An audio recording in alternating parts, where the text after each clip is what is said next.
अभी बड़ी खबर यही आ रही है कि हिंडनबर्ग रिपोर्ट आने के बाद जो है आर पार के मूड में कांग्रेस पार्टी है 22 अगस्त को जो है देशव्यापी प्रदर्शन करने वाली है और ईडी दफ्तरों का जो है घेराव भी करेगी।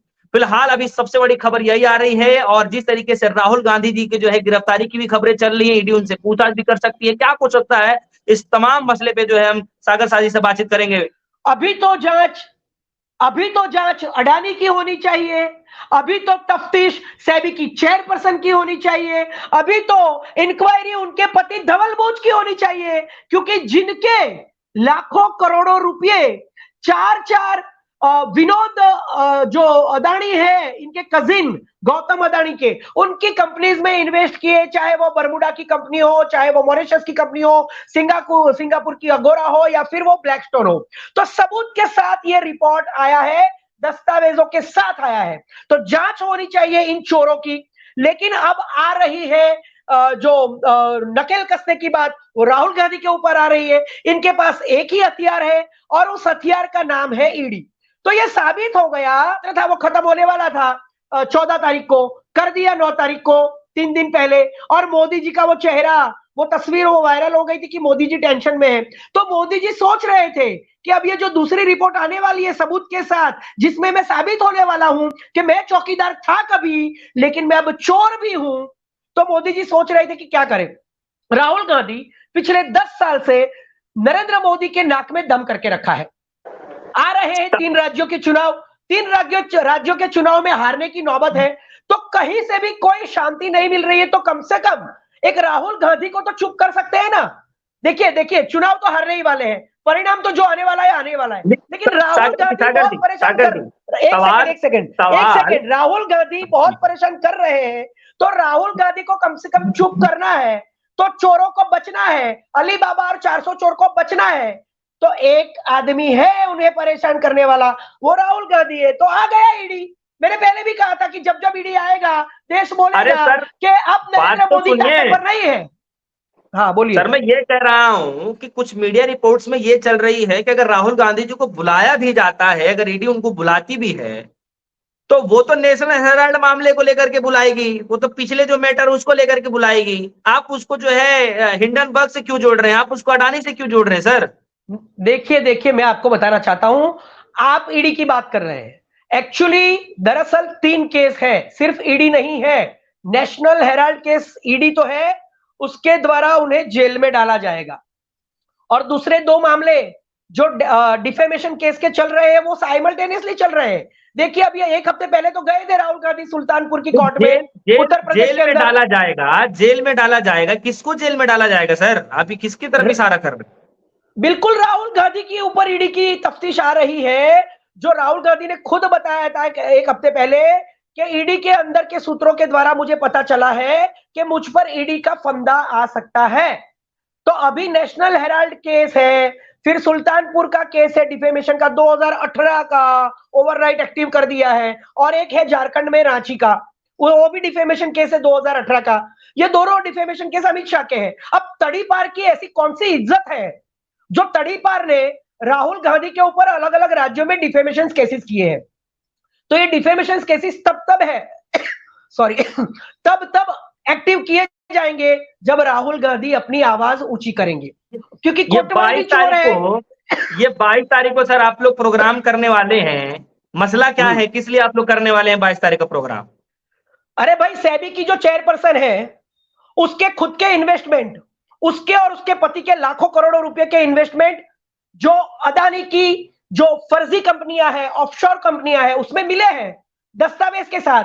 किताब है, उसमें कोई छुपने छुपाने वाली बात नहीं है। सेबी की चेयरपर्सन कह रही है खुली किताब है। तो अब तक जो जांच हो रही थी उन्होंने तो जेपीसी बनाई नहीं। राहुल गांधी और विपक्ष इंडिया गठबंधन ने जेपीसी की मांग पिछले टाइम भी की थी, वो तो नरेंद्र मोदी ने बनवाई नहीं। फिर सुप्रीम कोर्ट ने फटकार लगाई, उन्होंने एक समिति बनाई, सुप्रीम कोर्ट ने ब्यौरा मांगा है कि जांच का हिसाब दो। तो इन लोगों ने यह कहा है कि अभी तक कुछ नहीं। क्या मिला सर? पिछले बार भी आरोप लगाया राहुल गांधी ने, क्या मिला? राफेल का आरोप लगाया, क्या मिला? आप बताइए ना। फिर से आरोप राहुल गांधी जी आ गए हैं, अब बताइए फिर से आप वही चीजें कर रहे हैं। तो बीजेपी इसी बात को तो कह रही है सर, ये गुमराह करने की जरूरत है, तोड़ मरोड़ कर पेश किया जा रहा है। अडानी ग्रुप ने सर इस पे बोला है। देखिए ये कुछ भी नहीं है, पूरा का पूरा ट्रांसपेरेंट हिंडनबर्ग का रिपोर्ट आया है। बीबीसी की डॉक्यूमेंट्री आई, इन्होंने बैन कर दी। हिंडनबर्ग का पिछली बार रिपोर्ट आया, ठंडे बस्ते में डाल दिया। इस बार हिंडनबर्ग ने सबूत के साथ, डॉक्यूमेंट्स के साथ, दस्तावेज के साथ सबूत दिया है। ये लोग, इन्होंने एक प्रेस कॉन्फ्रेंस करके एक रिपोर्ट बाहर जारी की है, जिसमें नीचे किसी का नाम नहीं है, किसी की सिग्नेचर नहीं है। सिर्फ ये बताया कि जो पूछा गया था उसमें से जो हमें ठीक लगा उसका जवाब हमने दे दिया है। मतलब क्या दादागिरी है? ये देश तुमने खरीद लिया है क्या?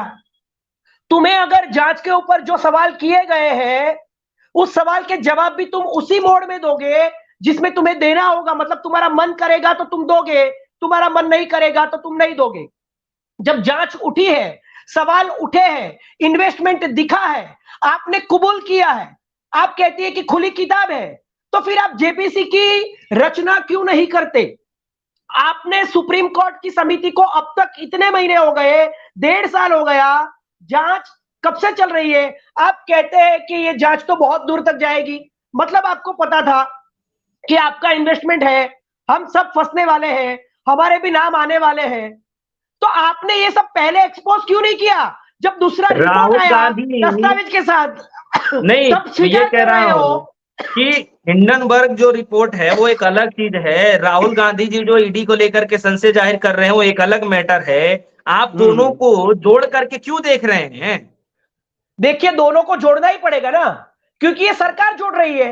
हमने थोड़ी ईडी को भेजा है राहुल गांधी के समन के लिए, वो तो सत्तारूढ़ पार्टी ने, नरेंद्र मोदी ने, उन लोगों ने भेजा है ना कि ईडी आएगी। आज तक तो पिछले 10 साल से यही हो रहा है कि 90% ऑपोजिशन के जितने भी नेता और जितने भी बड़े बड़े अधिकारी हैं उनके वहां ईडी गई है, और उनकी जब जब ईडी गई है तब तक कितने लोगों के ऊपर केस लगे हैं और उनमें से कितने साबित हुए हैं कि वो सच है, वो पूरे देश को पता है। तो राहुल गांधी जब हिंडनबर्ग के रिपोर्ट पर मुखर कर बोल रहे हैं तो स्वाभाविक है कि ईडी ही आएगी। अब इनके पास और कोई शस्त्र है ही नहीं, इनको मदद करने वाला कौन है? आज कौन इनके साथ खड़ा है? इनके साथ जो खड़े सहयोगी है वो भी तो इनको विरोध में खड़े हैं अंदर से, चाहे वो आरएसएस हो, चाहे इनके नेता हो, चाहे विपक्ष हो, इंडिया गठबंधन हो, इनकी क्या सहयोगी लगता पार्टी हो, है इनकी कि बैसाखियां हो। पिछली बार संसद सदस्यता रद्द हो गई थी, क्या लगता है इस हाँ, बार एलओपी वाला पद भी जाएगा क्या? राहुल गांधी जी गिरफ्तारी हो सकती है क्या? यही तो समस्या है कि इस बार एलओपी है और एलओपी लीगल है, दमखम के साथ खड़ा है, बहुमत के साथ खड़ा है, इक्वल सीट्स के साथ खड़ा है और उसके पास सारे सबूत है। वो डरता नहीं है, वो शहादत का खून है, वो शहादत की जाति वाला खून है। यही तो डर है कि खुद देश के प्रधानमंत्री डर चुके हैं। वो चाहते हैं कि इसको अगर कैसे डरते बंद नहीं करें। है, सुनिए सागर जी, अगर वो डरते नहीं है तो रात के 1:30 बजे ट्वीट करने की क्या जरूरत पड़ती है कि सूत्रों के हवाले से पता चला है कि जो है ईडी रेड मार सकती है? तो क्या चाहते हैं, सहानुभूति लेना चाहते हैं या जनता को जो है वो श्रेय लेना चाहते हैं कि जनता उनके सपोर्ट में आ जाए? अरे भैया ईडी को देखिए पूछना को तो ले जाएगी ना, आप भी जानते हैं इस बात को। देखिए राहुल गांधी को किसी अटेंशन की जरूरत है, राहुल गांधी को पब्लिसिटी की जरूरत है, राहुल गांधी के नाम को किसी के मोहताज होने की जरूरत है। इनके घर में इस देश के 4 प्रधानमंत्री बन चुके हैं जो 3 टर्म्स तक इस देश पर राज कर चुके हैं। 55 सालों से इस देश में गांधी का ही तो नाम चल रहा है, गांधी जी और गांधी। जवाहरलाल नेहरू, इंदिरा गांधी, राजीव गांधी और सोनिया गांधी ने भी तो 10 साल बिना प्रधानमंत्री के पद पर चेयरपर्सन के तौर पर, अध्यक्षा के तौर पर राज ही किया है इस देश पर। तो जो लोग 50-50 साल से इस देश पर राज कर रहे हैं उनको आधी रात को राजनीति करने की क्या जरूरत है? वो तो जो नए नए रईस बनते हैं, नए नया पद मिलता है, जो चाय वाले होते हैं और वो अचानक से प्रधानमंत्री बन जाए गफले करके चुनाव में, हम अरे तो सर, अडानी जी जेपीसी को की बुरा लग जाएगा, आप पड़ोसी होकर के बुराई करेंगे तो कौन चाहता है कि पड़ोस वाला व्यक्ति जो है पड़ोसी की बुराई करे, और आप खुलकर विरोध कर रहे हैं। देखिए गुजरात में एक किस्सा हुआ था, उस किस्से के अंदर अदानी को 4,000 करोड़ का बिना बिल दिए ही पैसा दिया गया था। ये गुजरात में डबल इंजन की मोदी जी का गढ़ है, उसी में ऐसा गफला हुआ है। क्या कांग्रेस की सरकारों में कभी भी अदानी और अंबानी के साथ हुए बिजनेसों में ऐसे ही आपने कोई बिल देखा कि बिना बिल के पैसे अदानी और अंबानी की कंपनियों में कांग्रेस ने या दूसरी सरकारों ने भेज दिए। यहां पर बिना बिल, बिना हिसाब अदानी को पैसे भेज दिए जाते हैं 4-4 हजार करोड़। क्यों? क्या चल रहा है इस देश में? क्या जांच नहीं होगी? जेपीसी की रचना नहीं होगी? तो वैसा ही जो यहां हो रहा है, वो हिंडनबर्ग ने भी बोला है कि फॉरेन में भी ये लोग यही कर रहे हैं, जो गुजरात में कर रहे हैं, जो भारत के अलग अलग राज्यों में कर रहे हैं, सारे ठेके दे रहे हैं, बहुत उनकी दी गई जमीनों के ऊपर इनके बंगले बन जाते हैं, इन्हें बड़े बड़े ठेके दिए जाते हैं सस्ती जमीनों के ऊपर। इसका कोई हिसाब नहीं है, कोई बिलिंग नहीं होता है, कोई सबूत नहीं होता है, सब कुछ दे दिया जाता है। तो जांच तो होगी ना भाई, चाहे हिंडनबर्ग रिपोर्ट की हो या भारत में किए हुए गफले अदानी अंबानी के द्वारा। हमारे पास सबूत है तो तुम्हारी कोई जांच नहीं होगी, ऊपर से राहुल गांधी के ऊपर ईडी आएगी। चोर, चोरी और सीना चोरी, इतनी सारी चोरी, ओपन चोरी, ओपन करप्शन, प्रधानमंत्री होकर और कहते हो कि मेरा डिफेमेशन केस चल रहा है। अरे भाई, तुम्हारी इज्जत है ही क्या जो तुम पर डिफेमेशन केस चलेगा? तुम किसके ऊपर चलाओगे डिफेमेशन केस? ठीक है, ठीक है, बहुत बहुत शुक्रिया सागर साहब जी।